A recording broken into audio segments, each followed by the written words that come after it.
I'm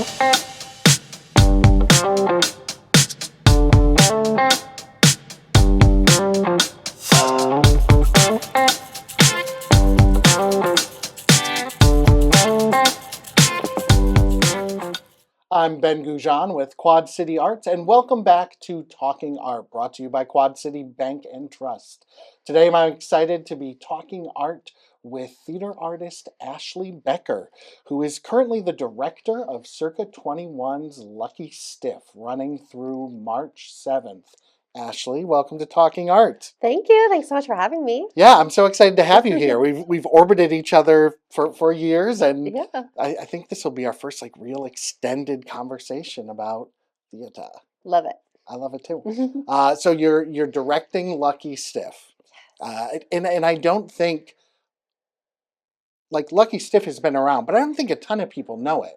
Yeah, it's been around since the 80s. It's actually Aaron's Yeah. and Flirty's first big musical. And so Yes. people are familiar with Seussical and possibly, hopefully, Ragtime, Once on This Island, Anastasia, obviously. Yeah. But yeah, I feel like people don't know this show very well. Well, and that was, as I was doing my research for this, I was like, this was like Aaron's and Flaherty before they were Aaron's and Flaherty. Mm-hmm. You know, at this point, they're kind of Broadway royalty. Yeah. But back in 1988, when this was written, they were still working off Broadway and running the hustle. And it's so fun. I was listening to it. Tell us a little bit about the plot, because the plot itself is just wild and crazy and fun and wacky. Yes, yeah. It's such a zany show. Yeah. There's this boy, Harry Witherspoon, who is a shoe salesman in London, in dreary London, and has kind of a boring life. And then he finds out that his uncle, who lives in New Jersey, has passed away and has left him a $6 million inheritance. But he can only get that money if he takes his uncle's corpse on a trip to Monte Carlo for one last big hurrah of gambling and scuba diving and sightseeing and adventuring. Now if he doesn't do that, then all the money goes to the Universal Dog Home of Brooklyn, which was his uncle's favorite charity. Yes. So there's a person from the Universal Dog Home, a woman who is following him to make sure that he's following all these very specific things, exactly right. And then to complicate the matters, the $6 million was actually stolen from this other character, Rita Laporta, who is this crazy, wacky New Jersey girl. Mm-hmm. She was the uncle's lover, and they had embezzled the money from her husband. So she has to go to Monte Carlo with her simple and a little how would we describe Vinny? Without a backbone, maybe a little sure. Yeah. Optometrist brother, to try and steal the money back from Harry Witherspoon. So chaos inevitably ensues. Yeah. It's a really fun musical. Yeah. Yeah. And even though it is Aaron's and Flaherty's first musical, you can really see what great artists they are in the music. It doesn't feel not put together at all. It's so polished and has the same beautiful my,melodies and great lyrics that you would expect from one of their musicals. Well, that was the thing that I found so interesting, re-listening to it, because my college had done it when I was at Western Illinois, and so I had some vague memories of it, but hadn't listened to it in over 20 years. And I was listening to it, and the thing that blew me away is you could hear their sound in it, and where they're going to end up being with their shows when they were big. But also all the influences you could hear in their early writing. It's there's some songs where you really hear Sondheim, and some that are very William Finn-esque. Mm-hmm. And it's you hear them, and they're in that New York off-Broadway world in the mid-'80s, Yes. Taking all these pieces from different people as they discover their voice. Right. Which I thought was, for me as a theater geek, really exciting to listen to. Yeah. Going back. And I thought that was just so awesome. So if you're not familiar with them or their newer works, there's so much that you can relate to with the music, I think. Yeah, definitely. And that's another fun thing about it being the like off-Broadway style is that there's these like four characters, four ensemble characters who play like a variety of roles. And Yeah. some of them have roles that they're in like a little bit longer than others. But that's really fun. A fun element to the show too is them like switching back and forth into these crazy characters too. Yeah. And it's one of the other things I thought was really cool with the music was, and I have found, and when I say this, I feel like I'm like back in my day in it, but it wasn't back in my day. But like, I think one thing that's very different about Broadway musicals now versus like when we look at back at the golden age of Broadway is there's not as many like pop, like I leave the theater singing the tune songs. Mm-hmm. It blew me away with this, having not heard it in over 20 years, how many of the songs I was like, oh yeah. Or even when I was prepping to listen to it, like, oh yeah, there's this song and this song and this song. Yeah. Like it really has that singability. Mm-hmm. And like, I can't tell you how many Broadway shows I've seen where I've walked out and it's like, I don't really remember any of those songs Yeah. that I just saw. And with this, they stick with you. Right. And they also work so well in the piece. They really support it. And they can also be great like standalone performance songs. That's actually how I got into the musical was from singing Times Like This. Like, everyone in college was singing it. Yeah. And then, but the same thing with like The Phone Call is like a great like standalone funny comedic song for a male. All of like Rita's songs like are, Yes. great character songs for people to sing too. So there's a lot of great material in there. Yeah, there really is. So it's at Circa 21 Yes. through March 7th. Yes. How can we get tickets?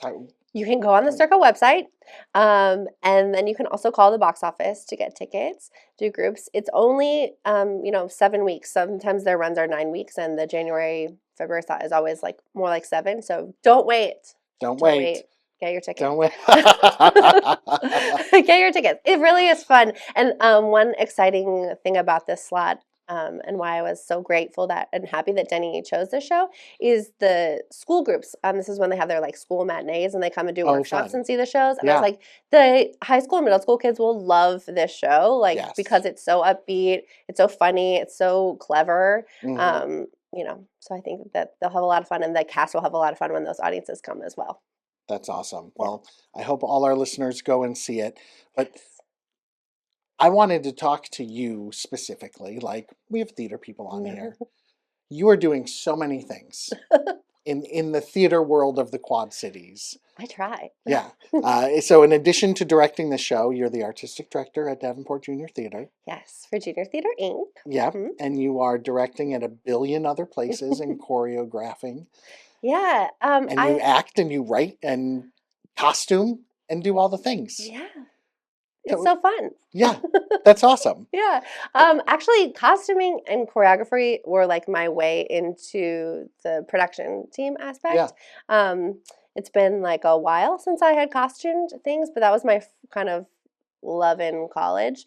In addition to, getting my BFA in performance. Yeah. But working on costuming. So it's been fun to come back to that a little bit. I did the costumes for Honk that I directed at Junior Theater in the fall, and then I'm doing costumes again for Mind Your P's and Clues, which is fun, which is a new script that Bobby and I wrote specifically for Junior Theater.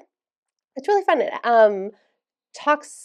has something to say about the influences of social media and not listening to or not knowing how to look for like real facts and just like maybe trusting what you hear instead of really examining the evidence. Sure. But it's told through this fun mystery story with fairy tale characters that you know and love. So that's awesome. Yeah, it's a really neat story, and we had a lot of fun writing it. It's very punny. It's very Andrew Tribeca kind of at times. Oh, fun. So yeah, it's fun.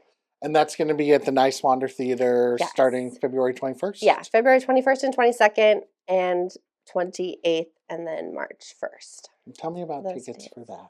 So tickets for that are free. Hey. Yes, we love to make theater accessible. Yes. That's one of Junior Theater Inc.'s North Stars is making the arts and theater accessible to everyone. So we don't charge for admission. First come, first serve, but the theater seats, over 300. So you shouldn't have trouble getting a spot. And yeah, it's our shows are at 1 and 4 on Saturdays and 3 o'clock on Sundays. And the show is short. We try to keep it short for families, so like 50 minutes. Perfect. Yeah, it's a great it's a great amount of time. You can come in, get out. You know, you're still getting out and doing something in February because it can be like when it's so cold like this, you feel trapped in your house sometimes. So it's nice to just like come out for an afternoon, see a show. You can get lunch somewhere, whatever, and then go back home and feel like you accomplished something in the day. Yeah. Well, and like kind of to talk a little more about junior theater because I think it's something that's taken for granted here. And like when I first came to the Quad Cities, that was my first job. Like I got Mhm. hired to teach 3 classes, and then I was the theater coordinator and the artistic director for a bit. And I was so blown away by the history of this organization and the impact that it has had on the region and the community. And like I said, I think sometimes it gets taken for granted the work that you guys do over there I think so with too. I mean, we're in our 74th season, which, incredible. yeah, that's insane. Yeah, And, you know what I mean, to think about the difference in the world 74 years ago and how yeah, an organization, an arts organization, has been able to like pivot and thrive and, you know, ebb and flow with the times and with the challenges that were, you know, dealt with them. And is that alone is really incredible. But I truly think, you know, there's all this. Not all this, but there is some research on like what makes theater um, patrons in the future, and so much of it is being exposed to theater at a young age. right, Is that like if you see a show, like it's something like 70% of people that like regularly go to the theater saw a show before they were in third grade. right. And so I think that that's a lot of why we have such a rich arts community in this area is because junior theater has been exposing youth to theater and to this art form at such a young age. You know, maybe they start classes at like 3 years old. Yeah. You know, we constantly have very young children coming to see the shows. For a long time, we had a partnership with Stepping Stones that we're hoping to Hmm. restart. So, like, kids from all the Davenport schools were coming and seeing this as a possibility. And I mean, you know that there's so much like theater over indexes in this area. Right. There's so much of like It is theater impossible to opportunities. see it all. Yeah, yeah, truly. There's so much theatrical opportunities, which I love. And I think that that is really has to be, at least in some way, accredited to the fact that junior theater has been here exposing people to the arts for such a long time at such a young age. Yeah. Yeah. And you just see it. And I remember, I was working there for 4 or 5 years, I think, on and off between the teaching and the other things, and Hmm. seeing kids who would come in and do their first class and would be so shy and kind of quiet and reserved, and then watch them over those years, like just turn into very vibrant and expressive kids who, were confident and had just all this, positivity and energy because of their experience in theater, doing shows at junior theater. Right. And, it's such an amazing transformation to watch. It really is. And, you know, part of junior theater's mission is to create great future citizens, right? Like Yeah, sometimes people are going to come through and they're going to be like, oh, I want to be an actor, or director, or writer. Like they're going to have a theater career path. But some of them are just going to come in and learn those like really great life skills about how to work on a team, how to overcome adversity, how to hear yes and right. a problem or take on a challenge or receive criticism and be able to use that feedback in to grow and change instead of shut down and shrink in, how to interact with other people. It's like you learn so many great life skills.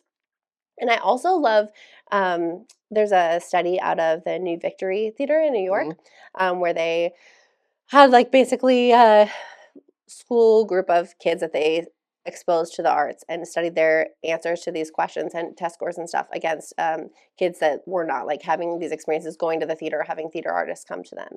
And the most surprising thing, like they over indexed on things like having compassion for other people or being able to like see something from somebody else's perspective. But the thing that was most surprising to me was that they answered higher on questions like, I could see myself going to college. like I have a more positive outcome on, or a more positive outlook on my future. So Yeah. it wasn't even related to theater necessarily. It was just that like seeing these other opportunities just opened their mind to like a greater world and a greater appreciation for themselves and life, the Yeah. quality of life. And I think that's such an important gift that, um, we always think about as theater artists, how our work could make um, really change lives. But I think it does in ways that you don't even realize. And I love that there's been some studies to kind of help support that feeling that we have. Yeah, and it doesn't have to be the big, like, oh, they made it to Broadway Yeah. thing. It's like, no, they were just a more confident, more Yeah. optimistic, positive citizen in the world. Yeah. Well, how did you get started? Did you have a junior theater that kind of got Um, you started on your path? Kind of. So it was community theater Yeah. here. I grew up in the Quad Cities. I grew up Okay. in Bettendorf. I went to all of Bettendorf high schools. But my sister is 3 years older than me, and she was cast in as one of the like children in Carousel when Yeah. she was in like first grade at Bettendorf High School. So I went to see the show. Carousel was my first musical I ever saw. It's quite the first show. I know, and I was like, this is amazing. And I was, like 4 years old or something. Yeah. So I was, some of the carousel was going over my head, but I was Sure. just like, this Probably is for the best. amazing. Yeah. I was like, this is incredible. And so I grew up taking dance. And yeah, then they did The King and I at the high school. And then I was a child in that in 1992. I'm telling my age now. And yeah, and then I just got into community theater. So I did shows at Music Guild, I did shows at Countryside. I took voice lessons and dance lessons, and went to see like as many shows as I could. I love how close we are to Chicago. I was so lucky to be able Yeah. to like see a lot of like really great shows there. There's actually a funny story about the first like big Broadway tour show I saw was the like Donny Osmond Joseph Oh, tour. You know what I mean? yeah, Yeah, in the yeah. 90s, that was very popular. My grandma like bought us tickets. That was like a Christmas present that year, was to like get tickets to go see it in Chicago. And so I'm like all dressed up in my little dress. That's awesome. And we like they bought us the merch. We had like a t-shirt. And Mhm. at the end when the mega mix was happening, I like pulled my t-shirt out of the bag and like put it on. Like I just was like so excited by everything that was happening. I just like felt like I had to be a part of it. I love it. So yeah, I was definitely bitten by a bug very early on. Yeah. Joseph Joseph is so Joseph. Yeah. But like Joseph was one I did at my community theater in my hometown. I did Joseph, and I had done theater. Like I had done some theater in junior high, some community theater, and I had done a couple plays in high school, but I wasn't like a theater kid. But then I think it was the year after high school I did Joseph at our community theater. And as Josephy as it is the most fun show to do. It's so fun. It's so like it's just ridiculous cheese and fun, and like that cast bonded like maybe no cast I've ever been in. Yeah. Like because it's just so fun. Yeah. It's Andrew at his peak. Yes. It's very vibrant. It's like, yeah, Yes, that's great. that's awesome. So you were doing community theater. What next? Because you have a really interesting journey that I Yeah. want to share. So I was doing community theater and I just decided like, yeah, this is definitely what I want to be doing for Yeah. my life. So I went to Viterbo University, which is a small liberal arts school in La Crosse, Wisconsin. Got my BFA there, and then moved to New York and started doing the like regional theater thing, working around. And then Yeah. a girl that I had gone to college with sent me a message, and she was like, "Hey, I'm working at this place in South Korea, and we're hiring, and we're looking specifically for people who can choreograph and or costume design in addition to performing." And she knew I had done that in Yeah. college. She's like, "Would you be interested?" And I was like, "No." Like, I was like doing the New York thing. I was Yeah. like, felt like I was like really just starting like casting directors were starting to know me. The like Yep. connections that you're building, and Yeah. you're like, I'm climbing that ladder. I'm doing it. And then like a week after I got the message, I was just like, why am I not even considering this? Like, why am I not even curious about this? Do you know what I mean? Like, Right. let me find out more about this opportunity. And so I just pursued it a little bit. Mhm. And then it was like the more I learned, like the more I was very interested in doing it. And it felt like it could be a really like fun, great option. And it truly changed my life in just about every way. Right. So I'm so thankful that I did it. I'm so grateful that Meredith sent me that message and was like, I thought of you, and I think you should do this. So what the job is we worked at a place called English Village. I think now it's called like English Musicals Korea or something. Yeah. But it's basically like a theme park, and the theme is like Western culture. So people could That's come. Yeah, it would be like families, and then also like school groups would come for like either like a 1 day program, or they had a 1 week program where people would come for like a camp hmm basically, and they're like practicing their English. There's like a little like bank and things where they can practice like yeah. normal conversations that you would have traveling. But then our job, we were called edutainers, is that we hmm would create, like write and create and produce and perform in a like 45-minute musical, original musical, Yeah. that was using, sometimes it would have like vocabulary words in it that we were trying to like make sure they understood the definition of, but for the most part it was just about like practicing English and learning it. So we did like a fun Alice in Wonderland Yeah. story. Um, some with recognizable characters, some just like totally original musicals. Yeah. And then we also did like a small game show that would be like a competition between Oh, them, fun. sort of like I don't know, not trivia like Family Feud, but yeah, they're like a little competition show. Yeah. And then a smaller, more interactive that I kind of say is like Dora the Explorer show. That would be Okay. like a 3-person show, and you have like a PowerPoint to it. So it'd be like, oh, we're like have to cross this water. What should we use? And it'd be like 3 options. The kids would be helping you pick, and would also have like music and stuff Yeah. in it. So it was, you know, an incredible job because you're performing and interacting with people every day, but you're also doing all the production aspect of it. Right. Yeah. So, we would be working on as many as like 12 shows at a time between all of them. That's And like, insane. especially when I became artistic director there, then, I was like meeting with all the teams, and you start like the main script for the like 45-minute musical.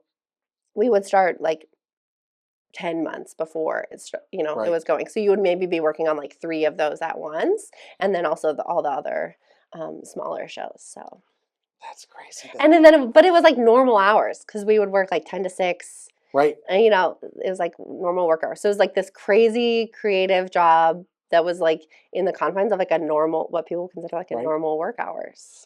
Well, that was one thing that was so crazy to me. Like the first time I got like a union job, and it was like, yeah, we rehearse like from 9 to 5. And I Yeah. was like, what? Yeah. That's so weird. Yeah. Like we rehearse like from 7 to midnight. Right. Yeah. Yeah. Yeah. That's so awesome. Like what a cool place. Yeah. And you obviously had some personal things that Yes, happened while yeah. you were there that So were then, super yeah, I met my exciting. husband there, Yeah. which is incredible, and yeah, but that obviously transformed my life in many ways. Yeah. It also just changed the way that I thought about myself as an artist. I think coming out of like a BFA and then doing the New York thing, you just like think of there's like a trajectory that you're on, or that like Right. these are I had just been focusing on performing, and I just learned that I like loved so many other aspects of hmm the creative process in the theater, um, what makes theater tick. Yeah. And I just found like a lot of life within that. It also changed the way that I viewed myself in the world, and the way that I viewed the world, getting living in another country. And then we were able to travel a lot. So I traveled a ton in Southeast Asia and beyond, and just like um, seeing how other cultures work, and how other people live. It just really gave me like such an appreciation for being a human, and really opened Yeah. my mind to like a more like global hmm experience. And um, I don't know, you just think about like when you grow up in a place. It's kind of the same thing when you go to New York. Like I grew up here, and you're just like all you know is here. Yeah. And then you move somewhere else, and you're like, oh, I'm learning all these other things. And then you move to another country, and you're like, oh, I'm learning all these other cool things. And it was just Yeah. it's really an amazing experience. Well, and it's so funny, and like I remember that, I had lived in cities around this. I grew up in a small town, but had lived in some larger cities, and then moved to New York, and it's such a huge city. But like I remember talking to people there who, you think of New York as very Mm. cosmopolitan, and but then you talk to people there who have never left the city in any Mm. way, shape, Yeah. or form. And I remember talking to a guy I worked with at the drama bookshop who was like, yeah, we went out to like this place in Pennsylvania and like it was dead quiet and dark at night. And it was the scariest thing I've ever Yeah. been. And it's like they have no experience of outside of Right? New York 24/7 crazy. Hmm. And Yeah. it's, it's just getting that perspective. And, I'm sure living abroad, like I know how my perspectives have changed just traveling abroad, but getting that chance to live abroad and Yeah. do all of that extra stuff had to And I just, was there for just over 3 years, so it was that's like amazing. a chunk of time. Yeah. Yeah, Yeah. it's And crazy. and you came back here Yeah, and you're we came doing back all and the originally things. went back to New York. Both my husband Bobby and I Hmm. were in the city for a while. Again, like working regional contracts, and that's when we really started doing like our what fun stuff. So over in Korea, we like really developed a love for writing Yeah. TYA shows, and we both got involved in the arts at a very young age. So we feel Yeah. very passionate about giving kids quality opportunities to Yeah. be theater artists young. And so then we sort of launched What Fun. We did our Rapunzel show, which was a show that we had like worked on in Korea with some people. We had acquired the rights to that, so we did that in the Fringe Festival in New York, Yeah. and then slowly have started to like license our shows. So like Little Theater on the Square has done some. There's a theater in um, Texas that has done a couple of our shows, and Alabama. So that's another like fun Yeah. thing that we do. So that was fun about working on P's and Clues, was kind of exercising that muscle again I bet. of writing. But yeah, then we were doing touring around, and then we were here to do. Um, Bobby was going to be in Saturday Night Fever at Circa, Hmm. and then we were both going to be in Beauty and the Beast after that, and then COVID happened. So that was spring of 2019. So we were like, well, nothing's really happening anywhere else, and this is Right. good. It's such a great community. We already had some connections. We'd already directed a show at Junior Theater. Yep. So we got an apartment, and we've been here for, I guess, almost 6 years now. That's incredible. Yeah. And you've been, it's not an easy place to kind of make your career as a theater artist here, but with the multitude of skills and things that you've been able to make it work, Yeah. which is so impressive. And we've really lucked into some like great opportunities. So obviously, I mean, I came to junior theater because I went to high school with Jess Sheridan, and I knew Oh yeah. that like Daniel, that her husband, I knew Yeah. like from Facebook, you know what I mean, Yeah. that she was running it. So I was going to be here for a summer, and I just sent her a message. It was like, do they ever hire like summer people? And of course, they have the camps. So Yeah. I like that was a way into that organization, and how Hmm. I got connected with their incredible mission that resonates with me so well. And then Steph DeLacy, who I had known at Junior Theater, had messaged me and been like, North Scott is looking for a music director for their musical, and I know that like Bobby music directs, you should apply.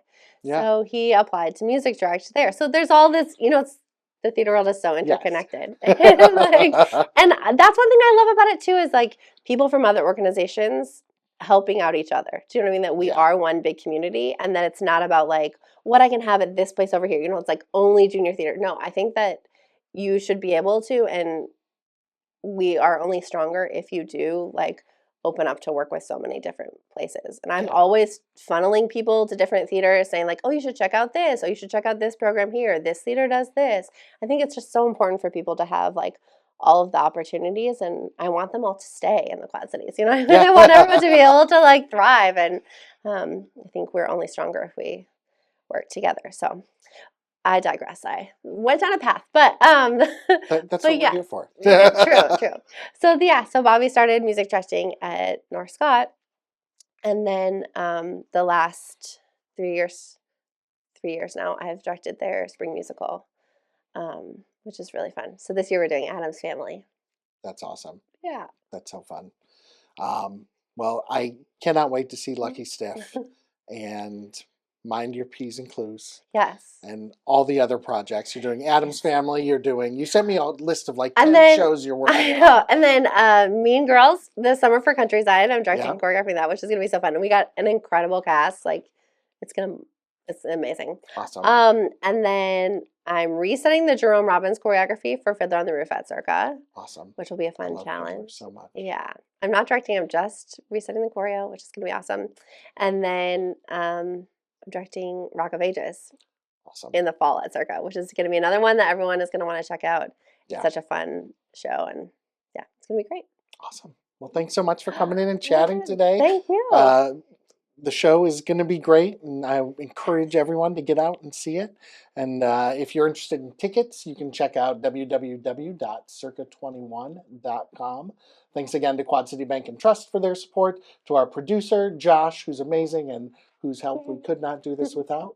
And this was Talking Art. Thanks, Ashley. Thank you. Yeah.